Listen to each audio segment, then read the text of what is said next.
আমরা নবী মুহাম্মদকে যত পাগল বলি, যত মাজনুন বলি, তত মানুষগুলো আরো মুসলমান হবে। আল্লাহ একবার হজের সময় ওয়ালিদ ইবনে মুগিরা বলল, ওয়ালিদ ইবনে মুগিরা কয়েকটা কাফিরকে নিয়ে পরামর্শে বসলো যে যত মানুষ হজে আসবে আমরা একটা উপাধি দেওয়ার প্রয়োজন আছে। নবী মুহাম্মদকে আমরা কেউ বলো পাগল, কেউ বলো মাজনুন, বাস্তবে নবী মুহাম্মদের এত সুন্দর জ্যোতিময় চেহারা থেকে শত শত মানুষগুলা মুসলমান হয়, তার থেকে মানুষকে বাধা দেওয়ার প্রয়োজন আছে। এই জন্য ওয়ালিদ ইবনে মুগিরা সবার কাছে পরামর্শ চাইলো, তোমরা নবী মুহাম্মদকে একটা উপাধি দেবেন। আল্লাহু আকবার, আল্লাহু আকবার। ওয়ালিদ ইবনে মুগিরা বলেন, ও মক্কার কাফেররা, হজের সময় নবীর চেহারা মুবারক দেখে দেখে মানুষ মুসলমান হয়ে যাইবে। হযরতে বেলাল রাদিয়াল্লাহু তাআলা বলেন, মক্কার কাফেররা পরামর্শ সভা বসাইছে, ওই নবীকে একটা উপহার দিবে। আবু সুফিয়ান বলে, নবীকে তোমরা কবি বলতে পারো, নবীকে তোমরা একটা কবি বলতে পারো। ওই ওয়ালিদ ইবনে মুগিরা বলেন, কবির ভাষা কি আর কুরআনের ভাষা কি, আর নবীর ভাষা কি, নবীকে তো কবি বলা যাইবে না। আবু জেহেল বলল, নবীকে জাদুকর বলো। ওই ওয়ালিদ ইবনে মুগিরা বলেন, জাদুর শাস্ত্র হইল এক আর কুরআনের শাস্ত্র হইল এক, ওই নবীকে জাদুকর বলা যাইবে না। আল্লাহু আকবার। এক এক করে ওয়ালিদ ইবনে মুগিরা সবার কাছে পরামর্শ চাইল, ওই নবীকে কি অপবাদ দেওয়া যায়। সর্বশেষ উপাধি তারা দিল, নবীকে পাগল বলো।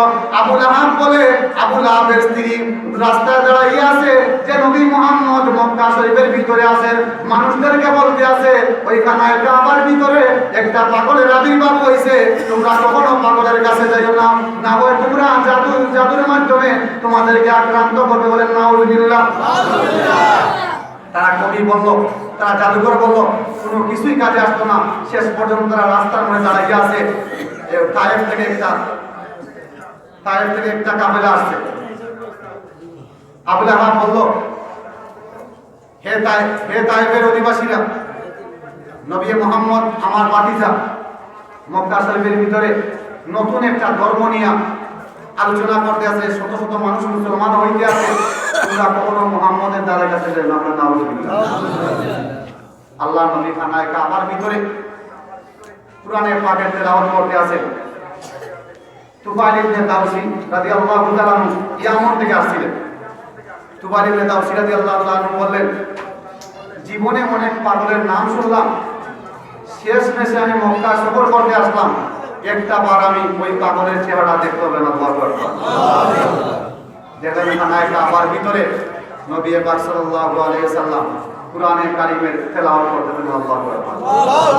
তুফাইল ইবনে দাউসী রাদিয়াল্লাহু তাআলা বলেন, মক্কার কাফেররা রাস্তায় দাঁড়াইয়া বলতে আছে, এমন একটা নবীর আবির্ভাব হইছে যেই নবী নাকি কুরআনের প্রতি আহ্বান করেন।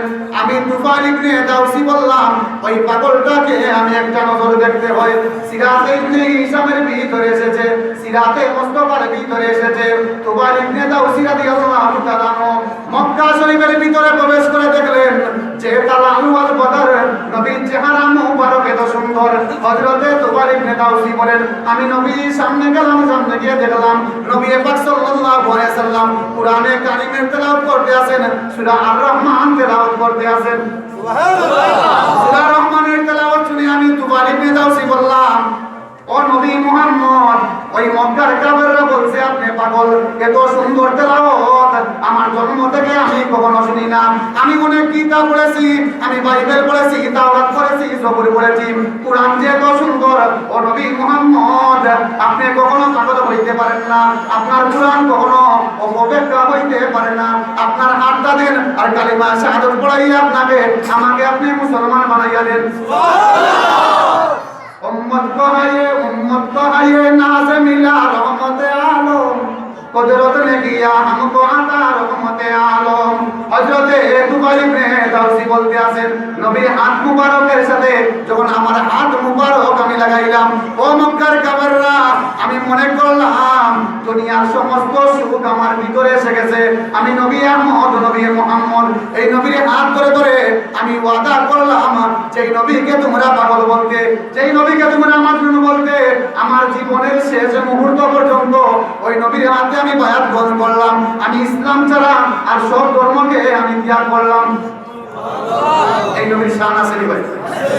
এই নবীর মান আছে নি? আল্লাহ নবী এক ইহুদি যে পাথরের পূজা করে, মদিনার মধ্যে যার নাম হইল শামউন, অগ্নির পূজা করে, পাথরের পূজা করে। আল্লাহ নবী বলতে আছেন, ও শামউন ইহুদি খ্রিস্টান ব্যক্তি, তুমি তোমার আল্লাহ কয়জন বলো? তুমি আমরা আল্লাহ কয়জন? যারা নবীজিকে পাগল বলতো, আল্লাহ নবী বলেন, ও শামউন অগ্নি পূজক, তুমি যে তোমার আল্লাহ পাক কয়জন, তোমার আল্লাহ কয়জন তুমি বলো।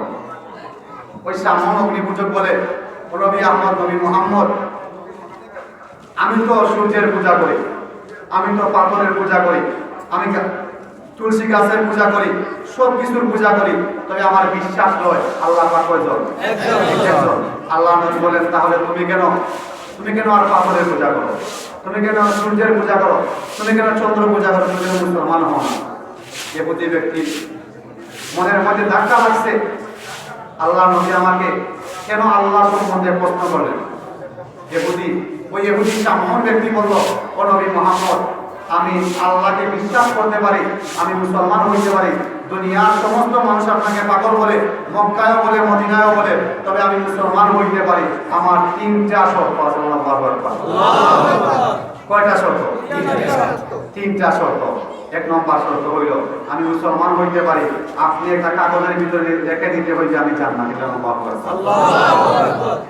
এটা কাগজের ভিতরে লিখে দিতে হইবে আমি জান্নাতি। 2 নম্বর শর্ত হইল, আপনি আমার কাফন পড়াইবে। 3 নম্বর হইল, যে কাগজটা লিখে দিয়েছেন জান্নাতি সার্টিফিকেট, এই কাগজটা আমার কবরের ভিতরে দিবেন। আল্লাহু আকবার। আল্লাহর নবী বলতে আছেন, ও শামউন অগ্নি পূজক, ও শামউন অগ্নি পূজক, আর কত তুমি অগ্নির পূজা করবে, আর কত সূর্যের পূজা করবে? আমি মুসলমান হিন্দু ভাইদেরকে বলি রে ভাই, দেবী লিখতে কয়টা অক্ষর লাগে? দুইটা অক্ষর লাগে। আপনি দেবী লিখতে যে দ ছেড়ে দিয়েছেন, দয়াকারে দ ছেড়ে দিয়েছেন, রয় পর কোন অর্থ আসেনি।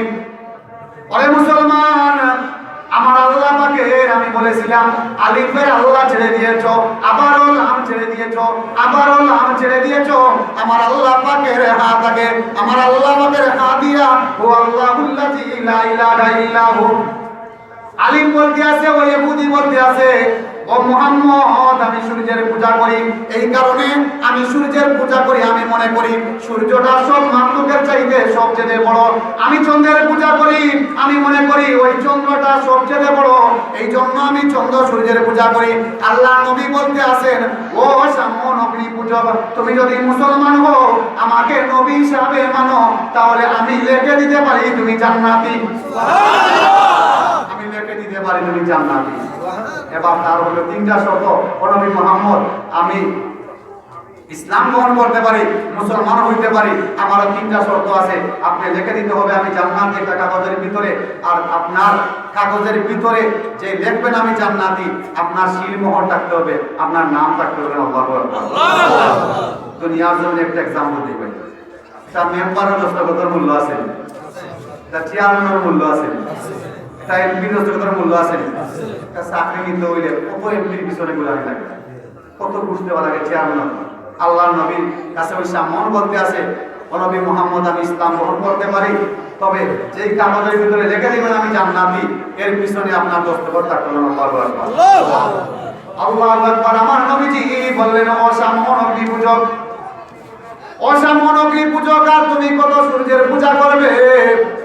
আমার আল্লাহ পাক যেই তুমি সূর্যের পূজা করো, তুমি যেই চন্দ্রের পূজা করো, আরে মুসলমান হিন্দু ভাইরা তোমাদেরকে বলি, তোমরা যেই সূর্য উদয়ের সময় সূর্যের পূজা করো, যেই চন্দ্রের পূজা করো, যেই তারকারাজিকে পূজা করো, আমার আল্লাহ সুবহানাহু ওয়া তাআলা কিয়ামতের কঠিন ময়দানে আল্লাহ পাক বলবেন, ওরে সূর্য, ওরে যেই সূর্যের নিয়ন্ত্রিত ফেরেশতা, চন্দ্রের নিয়ন্ত্রিত ফেরেশতা, ওই সূর্য এবং চন্দ্রকে জাহান্নামে জ্বালাও, জাহান্নামের ভিতরে জ্বালাও, পাথরকে জ্বালাও, সূর্যকে জ্বালাও, চন্দ্রকে জ্বালাও, তারকারাজিকে জ্বালাও। কত লাগতে পারে হুজুর, সূর্যের কি দোষ, চন্দ্রের কি দোষ, তারকারাজির কি দোষ? আমার আল্লাহ বলবেন ওরে বান্দার বান্দারা তুমি আমি মাখলুককে এই পরিমাণ তুমি শ্রদ্ধা করেছো, মাখলুককে তুমি আল্লাহ মনে করতে, সূর্যকে তুমি আল্লাহ মনে করতে, গাছকে তুমি আল্লাহ মনে করতে। হিন্দুরা তুলসী পাতার পূজা করে না, তুলসী গাছের পূজা করে না, বট গাছের পূজা করে না, সূর্যের পূজা করে না। এই জন্য আমার আল্লাহ পাক বলবেন সমস্ত গাছকে জাহান্নামে পালাও, সমস্ত পাথরকে জাহান্নামে জ্বালাও, সূর্যকে জাহান্নামে জ্বালাও, চন্দ্রকে জাহান্নামে জ্বালাও, তারাতারাজিকে জাহান্নামে জ্বালাও। মানুষকে দেখাও যে আমি আল্লাহ পাক একজন। কয়জন? একজন। আল্লাহু আকবার। ওই সমন বলতে আছে ও নবী মুহাম্মদ আপনার হাতে হাত রেখে আমি মুসলমান হইতে পারি, আপনি আমাকে কালিমা শাহাদাত পড়াই আপনি আমাকে মুসলমান বানিয়ে দেন। সুবহানাল্লাহ। কালিমা শাহাদাত পড়িয়া ওই ইহুদি ওই সামন কালিমা পড়ে মুসলমান হয়ে গেল। আল্লাহর নবী বলতে আছেন 2 থেকে 3 মাস পর ওই সামন বলল ও নবী মুহাম্মদ আমি শত বছর আমি ইহুদি ছিলাম, শত বছর আমি তারকারাজির পূজা করতাম, আমি চন্দ্র সূর্যের পূজা করতাম। ওই চন্দ্র তারকারাজির পূজা করতে করতে আমার কলবের ভিতরে গুনার ঝংকার এসে গেছে। ওই গুনাহটা ছাড়তে হইলে আমাকে একটা সবক দেন গো নবীজি। আমাকে কি দেন? আমাকে একটা সবক দেন। এলাকা কিন্তু পীর আছে ভাই, পীর আছে, পীরে বলতে আপনারা রশিদুর রহমান ফারুক বরুণার নাম শুনছেন? বরুণার পীর সাহেব সিলেটের আল্লামা গহরপুরি নাম শুনছেন কেন? রাত হকানি পীর, এটা না হকানি পীরের মুরিদ হইবেন। হকানি পীরের কি হইবেন? মুরিদ হইবেন। এবার ওই ইহুদি ওই সামন বলতে আছে যে আমার অন্তরের ভিতরে কি আছে? ময়লা আছে। আমার শরীরে কি লাগছে? ময়লা লাগছে। সাবান সুতা দিয়া কি হয়? পরিষ্কার হয়। আর অন্তরের ময়লা কি পরিষ্কার হয়? জিকির। আল্লাহ বিজিকিল্লাহি তাতমাইন্নুল কুলুব। আল্লাহ বলতে আছেন যে বান্দা তোমার অন্তরের ভিতরে কি আছে? ময়লা আছে। গুনাহ করতে করতে করতে করতে অন্তরের ভিতরে ময়লা লাগিয়েছে। আজান বলে নামাজ ভালো লাগে না, রোজার মাসে রোজা রাখতে ভালো লাগে না, হজ আপনার উপরে ফরজ হয়েছে হজ করতে ভালো লাগে না, অন্তরের ভিতরে ময়লা হয়ে গেছে। এই জন্য আল্লাহ বিজিকিল্লাহি তাতমাইন্নুল কুলুব, বান্দা তুমি বেশি বেশি করে কি করো? জিকির করো। এই সামনে বলতে আছে নবীজি আমাকে একটা সবক দেন, যেই সবকের কারণে আমার অন্তরটা পরিষ্কার করে। আল্লাহু আকবার। আল্লাহু আকবার। এই প্রথম সবক শুনতে রাজি আছি?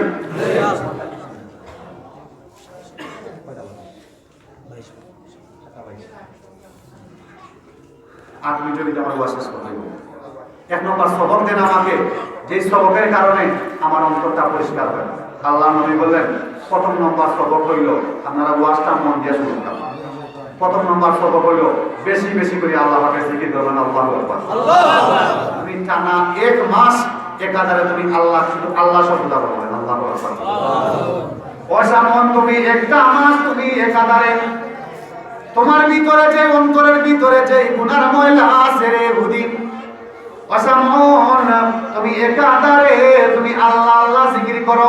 ওই সামন বলতে আছে একাধারে আমি আল্লাহ পাকের নাম নিলাম, আল্লাহ আল্লাহ জিকির করতে করতে আমার মনকে কিছু আমি প্রফুল্ল পাইলাম। বললাম ও নবী মুহাম্মদ আরো একটা মাস অতিবাহিত হয়ে গেছে, আমাকে 2 নম্বর সবক দেন।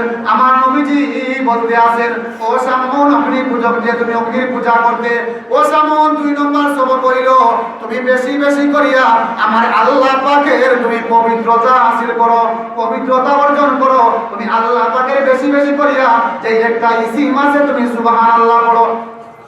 3 তাসবিহ পড়ে নি ভাই, 3 তাসবিহ এলাকার মানুষরা পড়ে নি। সুবহানাল্লাহ 33 বার, আল্লাহু আকবার 34 বার, আলহামদুলিল্লাহ 33 বার, মোট কয়বার হইল? 100 বার প্রতিদিন সকাল সন্ধ্যা। একটা হাদিস বলে দেয় হযরত মা ফাতেমা বলতে আছেন ইয়া রাসূলুল্লাহ আমার এখন খাদিমা দরকার, বড়র কাজ করার লাগে আমার এখন খাদিমা দরকার, আমার খাদিমার প্রয়োজন। আল্লাহ নবী বলে ও ফাতেমা আমি কিন্তু তোমার এমন একটা আমল হইব। বলেন আল্লাহু আকবার।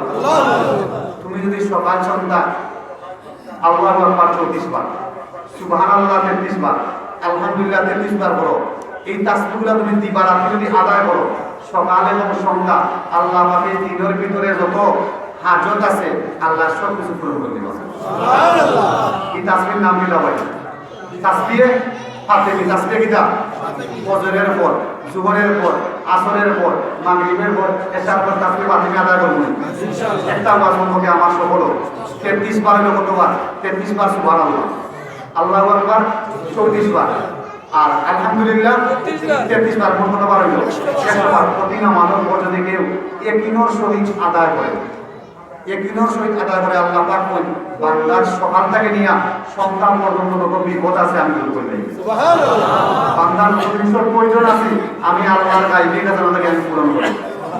এই ইহুদি বলতে আছে, সামন বলতে আছে ও নবী মুহাম্মদ 2 নম্বর আমার একটা সবক, তো যেই সবকের মাধ্যমে আমার অন্তরটা পরিষ্কার হয়, বেশি বেশি করে সুবহানাল্লাহ। সুবহানাল্লাহ আমল আছে নি ভাই? এই ইহুদি আলী বলতে আছে, ইহুদি বলতে আছে আল্লাহ নবী আমাকে আরো একটা মাস বললেন যে তুমি বেশি করে কি বলো? সুবহানাল্লাহ বলো। আরো একটা মাস গেছে অন্তর কিন্তু পরিষ্কার হয়েছে। 3 নম্বর হইল আমি আল্লাহ পাকের নিয়ামতের ভিতরে আছি। এত সুন্দর হাত, এত সুন্দর পা, এত সুন্দর চেহারা, এত সুন্দর জামা আমাদের, আল্লাহ পাকের নিয়ামত আদায় করবো না? ওই ইহুদি বলতে আছে ও নবী মুহাম্মদ আমার 3 নম্বর একটা আমল দরকার, যে আমলের কারণে আমি আল্লাহ পাকের শুকরিয়া আদায় করি। আল্লাহ নবী বললেন তুমি বেশি বেশি করে কি করো? আলহামদুলিল্লাহ। কি বলো? আল্লাহু আকবার। 3 নম্বর আমল হইল তুমি আলহামদুলিল্লাহ বলো। আল্লাহু আকবার 34 বার, সুবহানাল্লাহ 33 বার, আলহামদুলিল্লাহ 33 বার।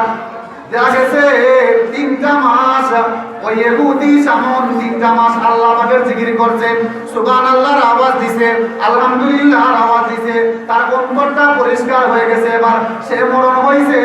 মরণের পর আল্লাহ নবী বলেন 3টা যেই শর্ত আছে এই শর্তগুলো আমার পূরণের জন্য আমি রওনা হয়ে গেলাম। যে ইহুদি আলিম বলেছে, ইহুদি বলেছিল যে 3টা শর্তের মাধ্যমে আমি মুসলমান হইতে পারি। আপনি আমার কাফনের কাফন পড়াইতে হইবে, আপনি আমার জানাজার নামাজ পড়াইতে হইবে, আর যেই কাগজে লিখে দিয়েছেন আমি জান্নাতি ওই কাগজটা আমার কাফনের ভিতরে দিতে পারেন। আল্লাহু আকবার।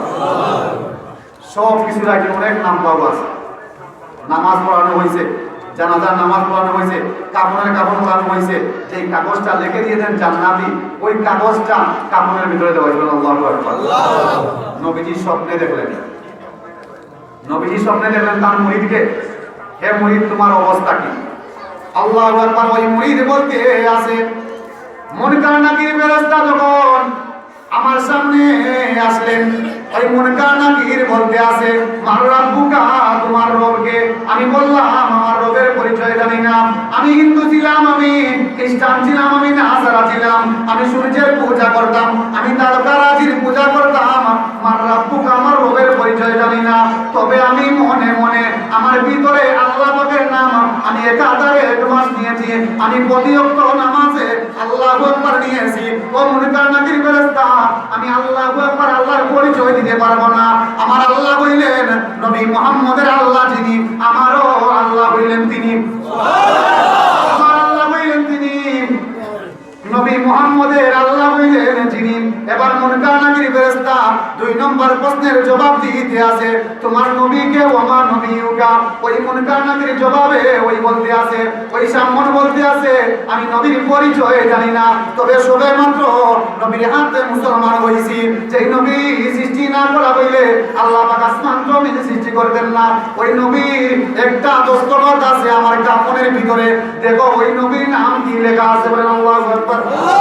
ওই মুনকার নাকির ফেরেশতা দেখেন কাফনের ভিতরে একটা কাগজের ভিতরে লেখা আছে যে সামন ইসলাম গ্রহণ করে মুসলমান হইছে।